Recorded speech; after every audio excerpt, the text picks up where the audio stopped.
जैसा कि हम सभी जानते हैं कि गरुड़ पुराण में मनुष्य के जन्म और मृत्यु के रहस्यों के बारे में बताया गया है। गरुड़ पुराण में बताया गया है कि मृत्यु ही काल यानी कि समय है, और जब मृत्यु का समय निकट आता है तो जीवात्मा से प्राण और देह का वियोग हो जाता है। हर एक मनुष्य के जन्म और मृत्यु का समय निश्चित होता है, जिसे पूरा करने के बाद ही मनुष्य को मोक्ष की प्राप्ति होती है और वह पुनः दूसरे शरीर को धारण करता है। परंतु अब यहाँ ये सवाल उठता है कि जब किसी मनुष्य की अकाल मृत्यु हो जाती है तो उस जीवात्मा का क्या होता है और अकाल मृत्यु किसे कहा जाता है। तो आइए जानते हैं हमारी इस खास वीडियो में। नमस्कार दोस्तों, मैं अथर्व तिवारी आप सभी के सामने पुनः एक बार उपस्थित हूँ एक और नई कहानी लेकर। तो चलिए शुरू करते हैं।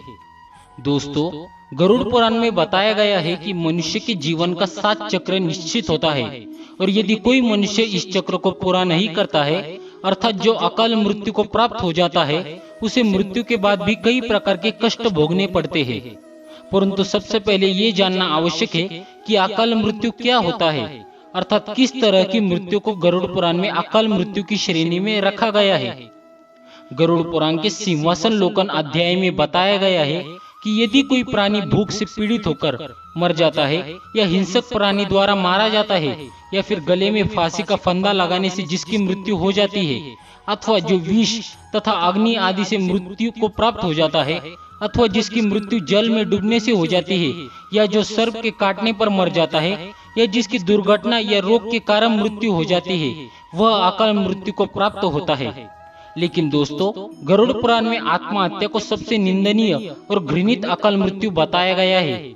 इतना ही नहीं, भगवान विष्णु ने आत्महत्या को परमात्मा के अपमान करने के समान अपराध बताया है। साथ ही गरुड़ पुराण में विष्णु ने बताया है कि जिस मनुष्य अथवा प्राणी की मृत्यु प्राकृतिक होती है, वह 3, 10, 13 अथवा 40 दिन के अंदर दूसरा शरीर धारण कर लेती है।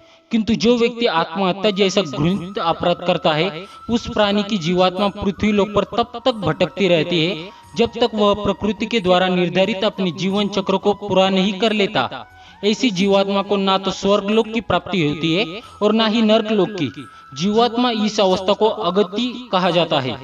इसलिए गरुड़ पुराण में बताया गया है कि आत्महत्या करने वाली आत्मा अकाल मृत्यु को प्राप्त होने वाली सबसे आत्महत्याओं में सबसे कष्टदायी अवस्था में पहुंच जाता है, और अकाल मृत्यु को प्राप्त करने वाली आत्मा अपनी तमाम इच्छाओं यानी भूख, प्यास, संभोग, सुख, राग, क्रोध, दोष, लोभ, वासना आदि की पूर्ति के लिए अंधकार में तब तक भटकता रहता है जब तक कि उसका परमात्मा द्वारा निर्धारित जीवन चक्र पूरा नहीं हो जाता। परंतु अब यहाँ ये सवाल उठता है कि किसी भी प्राणी की अकाल मृत्यु क्यों होती है। तो दोस्तों, मैं आपको बता दूं कि इसका वर्णन भी गरुड़ पुराण में लिखा गया है, जिसके अनुसार जब विधाता द्वारा निश्चित की गई मृत्यु प्राणी के पास आती है तो शीघ्र ही उसे लेकर मृत्यु लोक से चली जाती है। प्राचीन काल से ही वेद का यह कथन है कि मनुष्य 100 वर्ष तक जीवित रहता है, किंतु जो व्यक्ति निंदित कर्म करता है वह शीघ्र ही विनिष्ट हो जाता है। जो वेदों का ज्ञान न होने के कारण वंश परंपरा के सदाचार का पालन नहीं करता है, जो आलस्य वश कर्म का परित्याग कर देता है, सदैव त्याज कर्म को सम्मान देता है, जो जिस किसी घर में भोजन कर लेता है और जो पराई स्त्री में अनुक्त रहता है, इसी प्रकार के अनन्य महादोषों से मनुष्य की आयु क्षीण हो जाती है।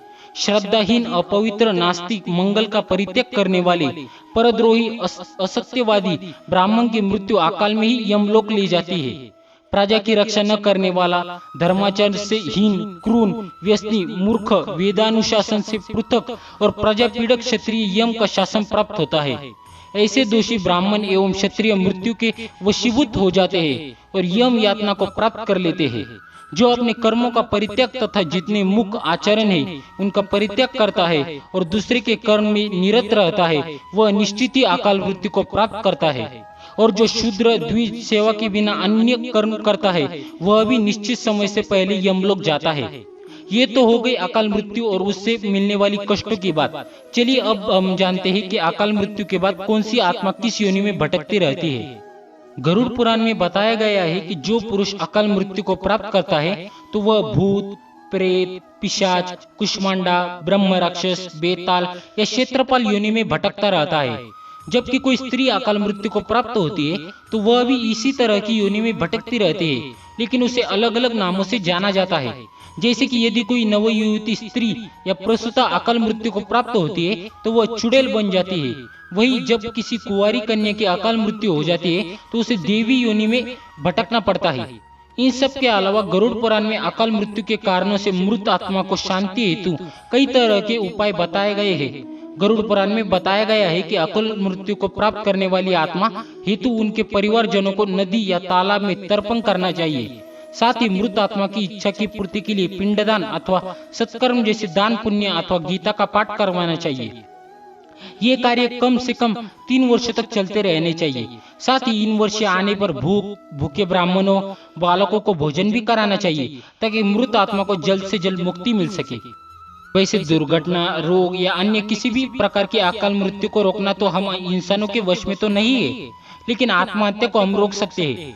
जब भी आपके मन में आत्महत्या करने का ख्याल आए तो उससे पहले उससे जुड़े परिणाम को अवश्य जान लें, क्योंकि अक्सर लोग यही सोचकर आत्महत्या जैसा कदम उठाते हैं कि उन्हें सभी कष्टों से मुक्ति मिल जाएगी, लेकिन अज्ञानता के कारण वो ये नहीं जानते कि मृत्यु के बाद उन्हें वर्तमान में हो रहे कष्टों से ज्यादा ही कष्ट भोगना पड़ता है। तो दोस्तों, गरुड़ पुराण की ये बातें आपको कैसे लगी हमें कमेंट के माध्यम से अवश्य बताएं। आज का यह वीडियो आपको पसंद आया हो तो वीडियो को लाइक और शेयर कर दीजिए और ऐसे ज्ञानवर्धक वीडियो जानने के लिए हमारे चैनल को सब्सक्राइब कर लीजिए। अब हमें दीजिए इजाजत। धन्यवाद।